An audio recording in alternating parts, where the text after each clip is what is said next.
We're joined by Anthony Albutt. He is a patents lawyer and partner at D. Young & Co. Thanks so much for coming in. So who has the upper hand in this battle? It's a difficult question to answer. Apple have taken a very aggressive stance. They have pursued their intellectual property rights in a number of areas, so patents and designs against Apple, as well as a number of other manufacturers worldwide. So this is part of a worldwide strategy to protect the technology that is part of the iPhone, iPad. It is very much the new weapon now in the tech industry, fueling deals like Google's $12.5 billion purchase of Motorola Mobility. When we think about the value of patents in software and hardware like smartphones, will the IP protection that many of these companies are seeking ever be enough to completely eliminate the risk of litigation? Again, a difficult question to answer because the products that Apple make and all the other manufacturers make are covered by numerous patents and designs, and so it's very difficult for an individual company to successfully copy a product without guaranteeing they can avoid litigation on at least one patent or one design. I mean, given that there's been a marked increase in the number of patent infringement lawsuits in the past few years, to what extent do you think it could stifle innovation by perhaps limiting the ability of a company to build on the work of others?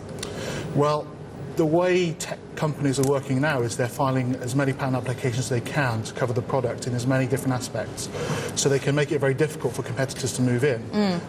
The court cases that are happening at the moment will be interesting to see just how the courts decide on the scope of protection for Apple. Because this sets a precedent, doesn't it? It does, and the tech companies like Motorola, HTC will all be looking very closely at these decisions to see what's coming next for them. And is there anything specific that you're focusing on with Apple, Samsung? I'm not involved in either of the Not cases. involved, but I mean, is there anything that you're looking for that could give us an indication as to the direction that these suits could go in? The design suit in Germany will be very interesting because this will define the scope of protection for tablets, for example, and other manufacturers will then be able to gauge what sort of designs they will be successfully able to sell. And that's precisely the problem, isn't it? Because from a legal perspective, I'm thinking how difficult or ambiguous it can be to actually judge infringement claims, given that virtually any smartphone or tablet on the market today can send picture files, take pictures, play, digital music, send emails. I mean, they all do similar things. Exactly, and the consumer's looking for all of these sort of facilities in a tablet or a smartphone. All the manufacturers are coming at them in different ways, trying to achieve the same thing. The question is, do they infringe any IP rights?